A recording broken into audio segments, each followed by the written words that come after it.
TV. Each week, we will bring the reality of life on campus to the big screen, or the not-so-big screen of your laptops. We expose students' true opinions on various topics through on-the-spot interviews, bringing you the latest updates with Hill Athletics, all interspersed with entertaining videos produced by our hilarious crew, as well as student-submitted pieces. Let's check out what we have for this week.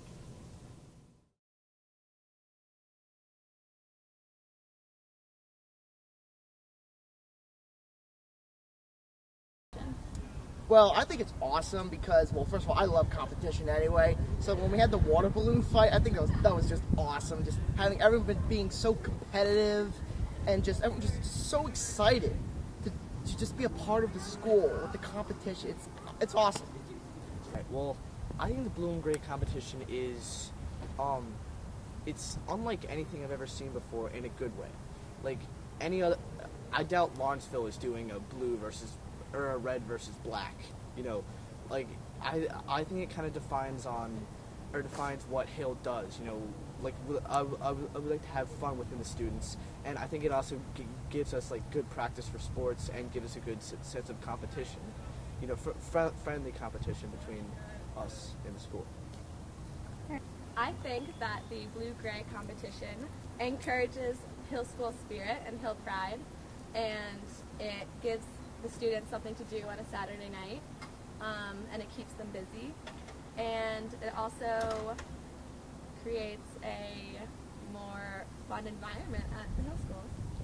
I think the blue-gray competition is fantastic because getting two halves of the school competing against each other is such a great idea because it lets us cheer for the school in two different ways.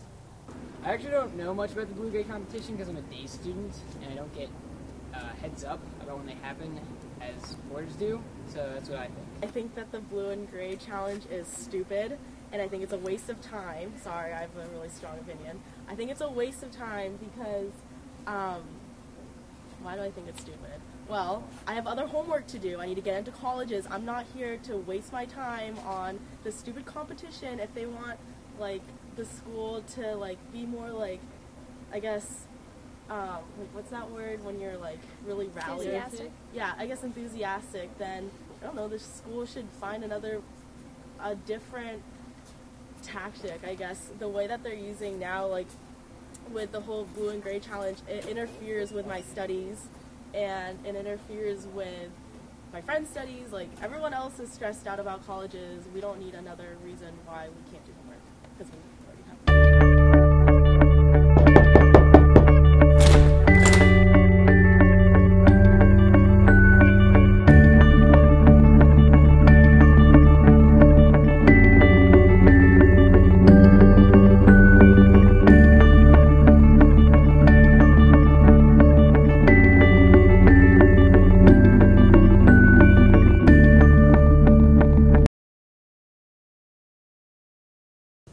So about Australia, it's a nice place, good weather, nice climates, and why would I come here? I guess I like the education in America better, and I like America. Something different about the education, well, there are similarities and differences, but I kind of like it here. The culture shock, someone asked me if there's any differences in culture. Well, people do bag me about my accent, so beer. I love the American students, I love the international students too, but sometimes you miss speaking your own language, and that's why I feel close to both too. How would you describe your country? Korea is very small, first of all, and it's between Japan and China, and we're still separated from north and south, as many people know. South Korea has the fastest internet in the world. That's awesome. What are your things you miss the most? I miss the food the most. How are People, I see a lot of different people from different places. The fall sports wrap-up is girls field hockey, coached by Julia De Laurentiis, started the season off with a bang. dominating their game against William Penn Charter. That 4-2 win would go on to foreshadow this year's season of excellence. Their astonishing 11-4 record and third place in the state championship truly defines how accomplished this team was. Boys water polo season went onshore. After losing their first game, fortunately, Coach Doug Jones picked up their slack and pushed through a season with 8 wins, most importantly, dominating their Lawrenceville game. Girls water polo, coached by Tom Johnson, fought an incredibly tough season and got a 15-14 record. Finishing their season by taking second at Easterns, they were a clear representation of athletics at the Hill. The girls' tennis season went iffy, with their first loss against Shipley. Fortunately, the season was turned around due to the team's hard work and skilled players. They commanded a 3-2 lead in Maples, and her fifth former, Courtney Maup, earned all Maple honors due to her great season. Soccer was destined for a great season after a flawless 4-0 win against William Penn Charter. Head coach Mr. Walbridge was able to manage a 14-4 in one season. Mr. Walbridge, going out with a bang, also took the state championship. The football program went out all season working hard.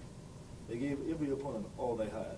Unfortunately, the team suffered major injuries like PG AJ Garcia tearing his ACL and Adam Regensburg breaking his elbow.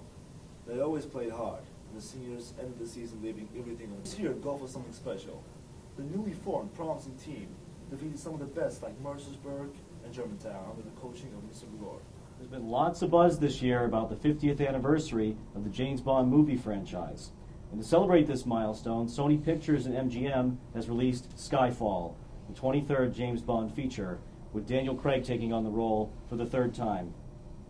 Exactly 5 decades after Sean Connery debuted Ian Fleming's character in Dr. No, the series has now come full circle with the reintroduction of old characters, classic cars, as well as those great closing titles reassuring us that Bond will return. Skyfall, directed by Sam Mendes of American Beauty fame, injects some much-needed adrenaline into the series. The chase sequences are well staged, the effects are exciting, and there's even some character development in this one, added to the usual one-liners and risque dialogue. Craig manages to bring some heart to the character, and we even get a little backstory to help us penetrate the Bond mystique.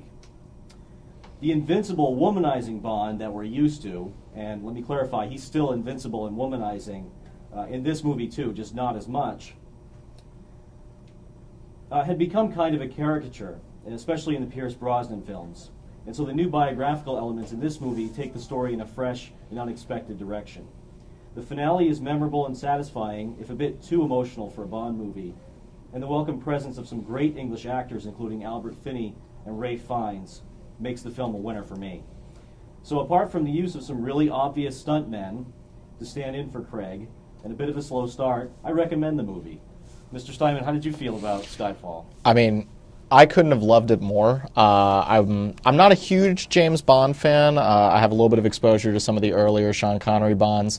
Not a big fan of Roger Moore and the Pierce Brosnan that I grew up with the exception of GoldenEye. I didn't really enjoy any of those films. Casino Royale was such a kick to the gut when it came out. It was so different. It rebooted the franchise, reestablished Bond as a character, as an actor in Daniel Craig, and with a real focus on the story. Quantum of Solace really let me down quite a bit. I think it's a decent action movie, but a lot of the character development that I had been looking for in a post-Casino Royale sequel wasn't there, combined with the rushed script because they needed to get it out before the writer's strike, and there were problems between the negotiation of who had control of the Bond license, made it kind of a problem. Skyfall I was very worried about going in. The previews had made it look like it was a complete action movie, and you're right, the action scenes are phenomenal. But to me, this movie was all about the heart and soul of the James Bond character, his relationship with M, played by Judi Dench, and then the question of whether or not we need Bond in a present-day drone-filled society, as we talk about that in the news. Do we still have place for this kind of espionage character? And I think the answer, after seeing Skyfall, is a definite yes. I think that's, I think that you're right about the character development, that it's a conscious decision on the part of the filmmakers to sort of reinvent this character, because it had become a bit passé to just have Bond constantly chasing after women and doing these outrageous stunts and all that. And that was becoming tiresome, I think, for many people, especially for me watching Bond films. So I don't think at all it weakens the character to humanize Bond a little bit, provided that it doesn't get carried away and that it doesn't become, this sort of psychoanalysis of Bond in his childhood. And I think that not just the Bond character, but also I think with the villain, played by Javier Bardem, who I thought was terrific in the movie. I mean, a bit over the top, but I thought he really embodied the character well and convincingly. He's good at playing a villain. We know that from No Country for Old Men. And I thought that this particular villain was more of a creepier, more eccentric, less of a machine type villain that I thought was very effective. Well, with his blonde hair, I mean, there's definitely allegories that you can make with the WikiLeaks and things that are going on in the news. You can tell that they were kind of ripping things from the headline with how they were creating the film. I definitely agree. Julian Assange. Yes. I mean, and to do that adds an element of James Bond in the present day. I totally agree with you. James Bond had become a joke.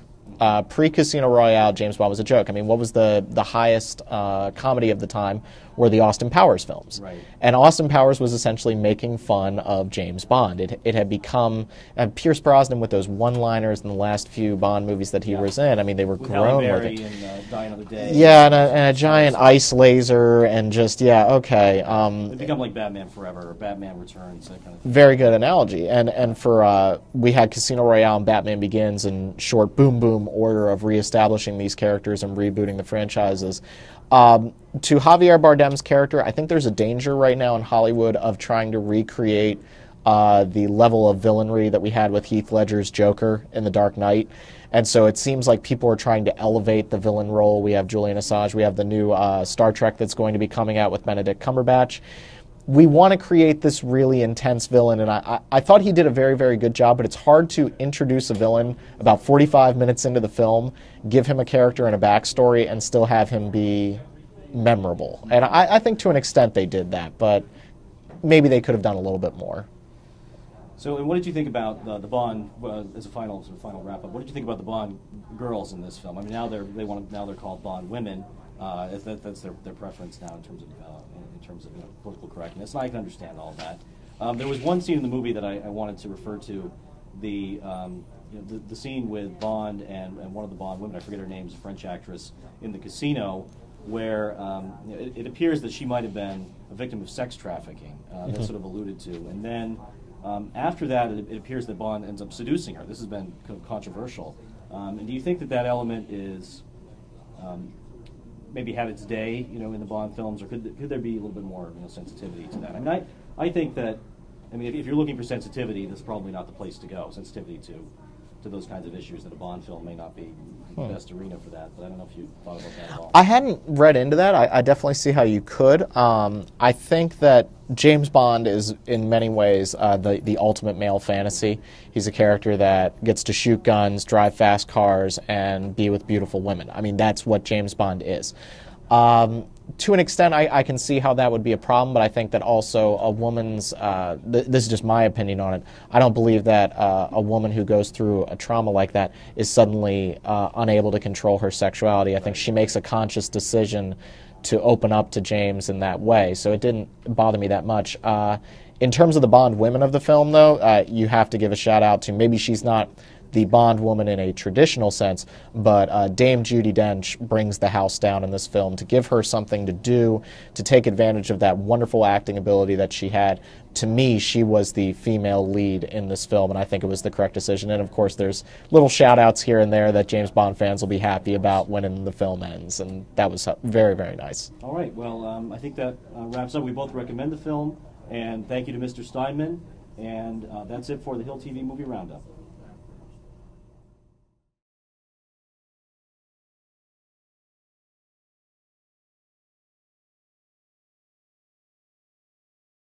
I queried my advisees at the table yesterday, and all of them seem pretty excited about it. Do you wish faculty had been included into Not necessarily, no. I want to support it, but adding one more pebble to the sack could be over the top for me. So, no, I'm not disappointed that the faculty are not included. I think it's a pretty cool idea. I think it's always really cool to start new traditions, and you've got to start somewhere. I think anything that can bring the entire campus together, anything that shows a sense of camaraderie across the entire student body is a really neat idea. What problems do you see arising with this? I think we definitely have to be sensitive to the fact that it could potentially take money to buy presents. Obviously, some people be creative and actually not spend a single penny. But for some people, I think that could be nerve-wracking. Putting, even though it's an $8 amount, that could be an issue for some people. So I think we have to be sensitive to that. I think, you always have your Grinches who might not want to participate in the Secret Santa, and hopefully once they kind of realize the enthusiasm of everyone else on campus, they'll buy in. But of course, if they choose not to participate, one person not participating could really create a ripple effect and kind of ruin it for some people. I'm kind of torn on that one because I think it would have been really fun to participate, but I also think it's important that students have, their own traditions that are just for them. So I could definitely have seen it being a cool opportunity for me as a faculty member. I would have been totally on board and excited about it, but I think it's important too that the students kind of have their own thing to do. Yep. Well, I think anything that brings the community together is a good idea, and I think it's probably going to be good on a micro level because perhaps some students who haven't gotten to know other students will get to know those students. I don't know much more about it. What problems do you think arise from students being there? There'd probably be, like anything that's this large scale, there are going to be people who are disappointed because Santas don't come through on their Santa duties. Do you wish as a faculty member you had been involved with either a student Secret Santa or just a straight faculty Secret Santa? No, I didn't feel compelled either way. I try to do this with my advisees, but now that they're doing it campus-wide, I didn't really feel like I was missing out on anything. I'm not particularly materialistic, so I'm not missing out on any gifts. How do you feel about the aspect that most of the gifts should be handmade? I think that's a good idea. I think, inevitably that's going to lead to also some awkwardness because, kids don't have a lot of time around here. And it's not like they're going to go into the wood shop and start carving out statues for each other. So.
Thanks for joining us for this week's episode of Hill TV. Stay tuned right here for our Hill TV radio premiere with sixth former Chivo. And join us next week for our holiday edition of Hill TV.